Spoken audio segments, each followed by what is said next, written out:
Hello दोस्तों, एक बार फिर से आप सभी का हमारे यूट्यूब चैनल एचएससी टिप्स में स्वागत है। दोस्तों, आज के वीडियो में हम आपसे बात करेंगे इसका फोल्डिंग सेफ्टी के बारे में। इस वीडियो के माध्यम से हम जानेंगे इसका फोल्डिंग क्या है, इसका फोल्डिंग कितने प्रकार के होते हैं, फिर बात करेंगे इसका फोल्डिंग के जो पार्ट्स होते हैं उसका क्या नाम है और उसका कहाँ पे यूज होता है। हम एक एक पार्ट्स के बारे में आपको बताएंगे पूरा डीपली में। ओके, फिर लास्ट में हम आपसे बात करेंगे इसका फोल्डिंग के हजार्ड्स एंड प्रिकॉशन के बारे में। दैट मीन्स जब भी हम इसका फोल्डिंग पे काम कर रहे हैं या फिर इसका फोल्डिंग का इरेक्शन कर रहे हैं तो उस दौरान हमें किन किन हजार्ड्स का सामना करना पड़ सकता है, उसके रीजन क्या हो सकते हैं एंड उसका कंट्रोल मेजर क्या हो सकता है। ओके, यानी कि कैसे हम उससे बच सकते हैं। तो आइए वीडियो को सीधे स्टार्ट करते हैं। दोस्तों, वीडियो स्टार्ट करने से पहले आपसे रिक्वेस्ट है, अगर आपने अभी तक हमारे चैनल को सब्सक्राइब नहीं किया है तो कृपया इसे सब्सक्राइब कर दें ताकि आने वाले वीडियो का नोटिफिकेशन आपको भी प्राप्त हो। तो आइए वीडियो को सीधे स्टार्ट करते हैं और सबसे पहले जानेंगे स्कैफोल्डिंग क्या है। What is scaffolding? Scaffolding is a temporary elevated platform used to support man or material or both to perform the job at height. Scaffolding एक टेम्पोररी एलिवेटेड प्लेटफार्म होता है जिसका उपयोग किसी व्यक्ति या किसी सामान का या फिर दोनों को ऊंचाई पर कार्य करने हेतु सपोर्ट करने के लिए यूज किया जाता है। इसको स्टेजिंग भी बोला जाता है। दोस्तों, अब हम बात करेंगे टाइप्स ऑफ स्कैफोल्डिंग के बारे में। देखिए, स्कैफोल्डिंग को कई टाइप्स में कैटेगराइज किया गया है, लेकिन हम यहाँ पे दो टाइप्स को कैटेगराइज करके आपको सारे स्कैफोल्डिंग को लगभग हम इसी में शामिल करेंगे। सबसे पहले हम जानेंगे एज पर यूजेज के बारे में, फिर हम बात करेंगे एज पर लोड डिस्ट्रीब्यूशन के हिसाब से स्कैफोल्डिंग को कितने भागों में डिवाइड किया गया है। ओके, तो एज पर यूजेज के हिसाब से हमको जिस हिसाब से स्कैफोल्डिंग चाहिए हम अपने हिसाब से इरेक्टिंग कर सकते हैं। तो वो कितने प्रकार के होते हैं आइए जानते हैं। देखिए, ट्यूब एंड कपलर स्कैफोल्ड। दोस्तों, पहले हम यहाँ पे नंबरिंग कर लेते हैं, देन आफ्टर हम एक एक करके आपको डीपली में समझाएंगे इस कैसे स्कैफोल्डिंग को हम पहचान सकते हैं। ओके, तो फर्स्ट है आपका tube and coupler scaffold, then है आपका कपलक, एक होता है कपलक, ध्यान दीजिएगा, cuplock scaffold. Okay, next mobile scaffold, suspended scaffold, hanging scaffold. दोस्तों, यहाँ पे बहुत सारे लोग कहते हैं सस्पेंडेड और हैंगिंग एक ही है, जबकि नहीं, ये दोनों में डिफरेंट है। हम आगे में आपको इसका जो डिफरेंट है ना क्लियर करेंगे। ओके, नेक्स्ट है आपका cantilever scaffold, special scaffold, bridge type scaffold. तो ये कुछ स्कैफोल्ड होते हैं जिनका हम लोग यूज करते हैं। तो आइए एक एक करके एक एक टॉपिक को हम पकड़ते हैं और डीपली में समझते हैं इसको कैसे हम आइडेंटिफाई करते हैं और इनका क्या क्राइटेरिया होता है। ओके, तो फर्स्ट है आपका ट्यूब एंड कपलर स्कैफोल्ड। इसको ट्यूब और कपलर के ज्वाइंट कर करके क्लैंपिंग कर करके स्कैफोल्ड का निर्माण किया जाता है। यह एक प्रकार का फिक्स्ड स्कैफोल्डिंग होता है। ओके, जैसा कि आप इमेज में देख रहे हैं कि हमने क्या किया, इसमें ट्यूब और कपलर को ऐड कर करके एक स्कैफोल्डिंग का निर्माण किया जाता है। Okay, clear. नेक्स्ट है आपका कपलक स्कैफोल्ड। कपलक स्कैफोल्ड एक प्रकार का ऐसा स्कैफोल्डिंग होता है जिसमें केवल कप टाइप के होते हैं जो कि लॉक होता है। जैसा कि आप ये स्कैफोल्डिंग में देख रहे हैं, ये यहाँ पे आप शो करिए, ये एक प्रकार का कप है जो कि आपका हॉरिजॉन्टल जो पाइप होता है उसको लॉक करने के लिए यूज किया जाता है। ठीक है, जैसा कि आप इमेज में देख रहे हैं कैसे हॉरिजॉन्टल पाइप को इसने लॉक कर रखा है। इस स्कैफोल्ड में किसी भी प्रकार का नट या बोल्ट का यूज नहीं किया जाता है। ओके, नेक्स्ट है आपका मोबाइल स्कैफोल्ड। मोबाइल स्कैफोल्ड एक प्रकार का व्हील पे होता है जिसको कास्टर व्हील बोलते हैं। उस पर ऑलरेडी फिक्स होता है जिसको एक जगह से दूसरे जगह आसानी से हम ले जा सकते हैं। ओके, तो ऐसे स्कैफोल्ड को मोबाइल स्कैफोल्ड बोलते हैं। जैसा कि आप इमेज में देख रहे हैं, हम इस स्कैफोल्ड के द्वारा अपना जो भी कार्य होता है टेम्प्रोरी होता है, क्षणिक समय के लिए हम किसी भी कार्य को करते हैं, फिर नेक्स्ट स्टॉप, फिर नेक्स्ट स्टॉप, ऐसे हम क्या करते हैं, रोटेट करते रहते हैं इसको। ओके, नेक्स्ट है आपका suspended scaffold and hanging scaffold. दोस्तों, ये दोनों में डिफरेंट क्या है, थोड़ा इसको ध्यान से समझिएगा।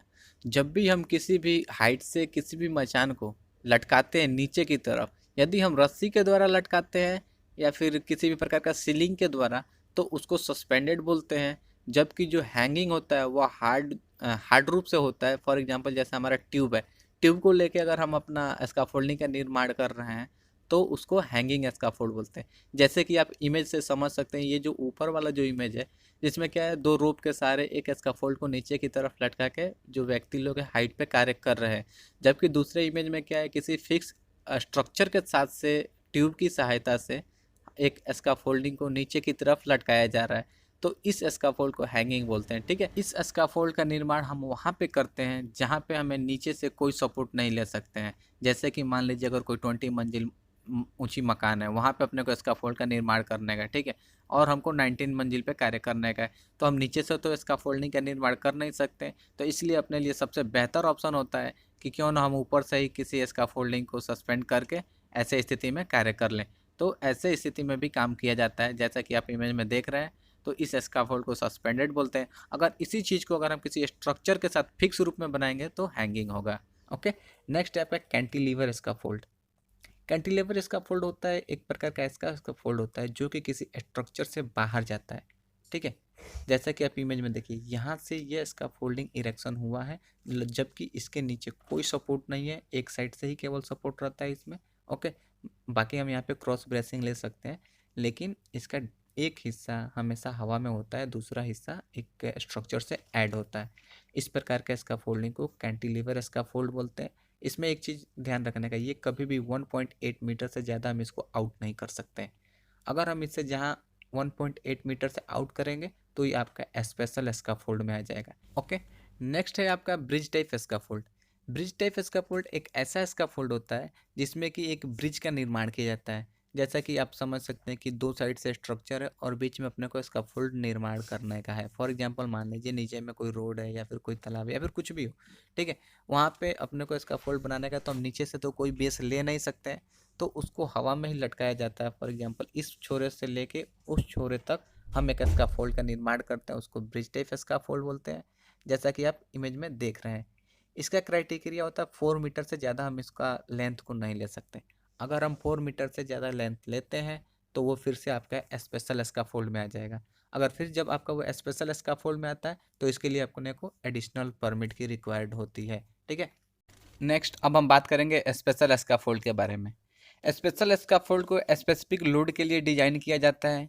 जैसा कि आप समझ सकते हैं कि जब भी हम कोई स्कैफोल्डिंग इरेक्शन करते हैं, अगर वो किसी स्टैंडर्ड से नहीं आ रहा है, मेरे को उसमें कुछ एडिशनल रिक्वायर्ड है बोले तो अपने हिसाब से उसमें कुछ मॉडिफिकेशन करने का है, कुछ एक्स्ट्रा लोड बढ़ाने का है, तो ऐसे स्थिति में अगर किसी स्कैफोल्डिंग का निर्माण किया जा रहा है तो वो स्पेशल स्कैफोल्ड में आता है। और स्पेशल स्कैफोल्ड के लिए एक special permit, that means special authorization की ज़रूरत होती है। ओके, तो ये हमारे स्कैफोल्डिंग के टाइप्स थे। अब हम बात करेंगे एज पर लोड डिस्ट्रीब्यूशन के हिसाब से स्कैफोल्डिंग कितने प्रकार के होते हैं। तो एज पर लोड डिस्ट्रीब्यूशन के हिसाब से स्कैफोल्डिंग को 3 भागों में डिवाइड किया गया है: light duty, medium duty and heavy duty scaffold. Light duty क्या होता है? ये हमारा जो बे लेंथ होता है, बे लेंथ पे निर्धारित ये पूरा हमारा light duty, medium duty and heavy duty का स्कैफोल्ड निर्माण किया जाता है। जैसा कि आप देख रहे हैं कि हमने यहाँ पे एक ऑलरेडी बे लेंथ और कितना केजी का इसका सेफ वर्किंग लोड है, उसके हिसाब से हमने यहाँ पे ऑलरेडी कैलकुलेशन को ऐड कर रखा है। ठीक है, तो इस हिसाब से स्कैफोल्डिंग का निर्माण किया जाता है। ये जो कैलकुलेशन है बे लेंथ और सेफ वर्किंग लोड का, आगे हम वीडियो में आपसे बात करेंगे। जब हम सेफ वर्किंग लोड स्कैफोल्डिंग का निकालेंगे, कैसे निकालते हैं उसके बारे में बताएंगे, तो हम वहाँ पे इसका उपयोग क्या होता है हम वहाँ पे डिस्कस करेंगे। दोस्तों, स्कैफोल्डिंग से रिलेटेड अगर आपका कोई भी टॉपिक है, कोई भी प्रश्न है, तो आप हमसे बिना किसी हेजिटेशन के कमेंट बॉक्स में पूछ सकते हैं। अभी के लिए जो हमारा टॉपिक है उसके हिसाब से ही हम चलेंगे, हम इसको इधर उधर नहीं जाएंगे। अभी देखिए हमारा जो स्कैफोल्डिंग का पार्ट्स का क्या क्या नाम है, एक एक पार्ट के नाम को हम जानेंगे। ठीक है, यहाँ पे हमारा स्कैफोल्डिंग का सोल प्लेट होता है जो कि ग्राउंड पे होता है। ठीक, इसके ऊपर जस्ट आता है आपका बेस प्लेट।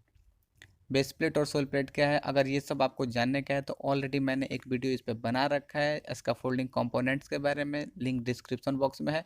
आप वहाँ से जाके एक एक पार्ट को डीपली में समझ सकते हैं। मैंने पूरे डाउट को, एक एक टॉपिक्स को हमने वहाँ पे क्लियर किया है, तो आप वहाँ पे जाके समझ सकते हैं आसानी से। ठीक है, अभी जो हमारा टॉपिक है हम उसके हिसाब से चल रहे हैं। ठीक है, तो आइए, ये देखिए आपका ये सोल प्लेट हो गया, बेस प्लेट हो गया, इसको बेस लिफ्ट या कीकर लिफ्ट बोलते हैं। ठीक है, ये आपका स्टैंडर्ड होता है। ठीक है, स्टैंडर्ड एक वर्टिकल ट्यूब को बोलते हैं, उसको पोस्ट या अलाइनमेंट भी बोला जाता है। ओके, ये आपका लेडजर है, लेडजर। और ये देखिए ट्रांजम है। लेडजर और ट्रांजम क्या है, अगर ये भी जानना है तो आप कृपया पिछले वीडियो में जाइए। ठीक है, ये देखिए टो बोर्ड इसको बोलते हैं या फिर इसको किक बोर्ड भी बोला जाता है। ये आपका मिड रेल है, इसको गार्ड रेल बोलते हैं। और ये देखिए यहाँ पे क्लैंप है सब। ये क्लैंप का काम क्या है कि जो आपका स्कैफोल्डिंग का कंपोनेंट्स है उसको सिक्योर करता है। ठीक है, तो ये क्लैंप पे यहाँ पे छोटा छोटा आप जो देख रहे हैं ये सब क्लैंप है। ठीक है, ये आपका टॉप प्लेटफार्म आ गया। ठीक है, और ये देखिए इसको प्लैंक बोलते हैं। प्लैंक क्या है, इसी के द्वारा प्लेटफार्म का निर्माण किया जाता है जिस पर व्यक्ति खड़ा होकर या उस पर कार्य करता है। ठीक है, इधर में आपका ब्रेसिंग है, इसको ब्रेसिंग बोलते हैं। अब थोड़ा यहाँ पे ध्यान दीजिए, ये जो क्लैंपिंग हो रखा है, बहुत सारा जो हमारा इसका फोल्डिंग का कंपोनेंट्स एक जगह क्लैंप हुआ है ना, इस एरिया को बोलते हैं नोड पॉइंट। इसका एक रेंज होता है 300 mm के दायरे में यह आना चाहिए, ऐसा नहीं कि कहीं भी हम नहीं कर सकते हैं। ठीक है, यह एक स्टैंडर्ड के हिसाब से 300 mm के रेंज में ही आना चाहिए। अब थोड़ा यहाँ ध्यान दीजिए, ये जो हमारा जो पाइप होता है बाहर जो निकलता है क्लैंप से बाहर, इसको बोलते हैं प्रोजेक्शन, इस एरिया को। ठीक है, इसकी भी एक रेंज होती है 50 mm से लेके मैक्सिमम 150 mm तक ही हम निकाल सकते हैं। ठीक है, ना 50 mm से कम, ना ही 150 से ज़्यादा। ओके, इसको प्रोजेक्शन बोलते हैं। तो दोस्तों ये कुछ स्कैफोल्डिंग के पार्ट्स हैं जिनका स्कैफोल्डिंग बनाते वक्त हम यूज करते हैं। मैं फिर से आपको बोल रहा हूँ, अगर इसके बारे में डीपली नॉलेज चाहिए तो कृपया पिछले वीडियो में जाइए, पूरा डाउट आपका क्लियर होगा। अब हम बात करेंगे स्कैफोल्डिंग के हैजार्ड्स एंड प्रिकॉशन के बारे में। दैट मीन्स जब भी हम स्कैफोल्डिंग का इरेक्शन कर रहे होते हैं या फिर स्कैफोल्डिंग पे कार्य कर रहे होते हैं तो किन किन हैजार्ड का सामना करना पड़ सकता है, उसके रीजन क्या हो सकते हैं और उससे कैसे बच सकते हैं, आइए जानते हैं। सबसे पहले फॉल फ्रॉम हाइट, ऊंचाई से गिरना। में भी कोई पर्सन भी हो सकता है या फिर कोई टूल्स या इक्विपमेंट भी हो सकता है। तो इसके रीजन क्या हो सकते हैं? स्लिपरी सरफेस हो सकते हैं, लैक ऑफ फॉल प्रोटेक्शन हो सकता है, अनसेफ वर्क प्रैक्टिस भी हो सकता है या फिर अनसेफ आपका वर्क प्लेस हो सकता है। टूल्स या इक्विपमेंट के फॉल होने के रीजन हो सकते हैं आपका लैक ऑफ टोवर्ड हो सकता है, इम्प्रॉपर स्टैकिंग हो सकता है, ओके, अनसिक्योर्ड मटेरियल हो सकता है। तो ये सारे रीजन्स होते हैं मटेरियल के फॉलिंग होने के। अब हम बात करेंगे इनके कंट्रोल मेजर्स के बारे में, डैट मीन्स प्रिकॉशन के बारे में। तो जो आपका वर्क प्लेस है क्लीन एंड क्लियर होना चाहिए। ठीक है, स्लिपरी सरफेस या फिर कहीं पे भी स्प्लिजेज है तो ऐसा कार्यस्थल को अवॉइड करना चाहिए। हमेशा रेलिंग सिस्टम का उपयोग करना चाहिए। हमेशा कार्यस्थल पे सेफ एक्सेस और सेफ प्लेटफार्म को कार्य करने हेतु प्रोवाइड किया जाना चाहिए। नेक्स्ट हजार्ड से आपका स्ट्रोक बाई फॉलिंग ऑब्जेक्ट और ड्रॉप्ड ऑब्जेक्ट। जैसे कि जो भी कोई मटेरियल जब ऊपर से गिर रहा है तो नीचे वाले व्यक्ति को चोट लग सकता है, तो ये ऐसा हजार्ड क्रिएट होता है। इसके प्रिकॉशन की बात करें तो वर्क प्लेस जो भी है उसको बैरिकेड करना चाहिए और सेफ्टी साइन का प्रयोग करना चाहिए। कार्यस्थल पर हमेशा सुरक्षा उपकरणों का पूर्ण रूप से प्रयोग करना चाहिए। नेक्स्ट है इलेक्ट्रोक्यूशन हजार्ड। फॉर एग्जाम्पल कोई ओवरहेड में पावर लाइन्स हैं तो वहाँ से इलेक्ट्रोक्यूशन का खतरा बना रहता है। तो इसके प्रिकॉशन की बात करें तो हमेशा एक सुरक्षित दूरी बनाए रखना चाहिए। जब भी हम पावर लाइन्स अगर ओवरहेड में है तो एक सेफ डिस्टेंस मेंटेन करके रहना चाहिए। कार्य स्टार्ट होने से पहले रिस्क असेसमेंट अवश्य किया जाना चाहिए। यदि संभव हो तो इलेक्ट्रिक पावर स्विच को ऑफ कर देना चाहिए। नेक्स्ट हजार्ड अपना कोलिजन ऑफ व्हीकल और any other moving equipment to scaffold.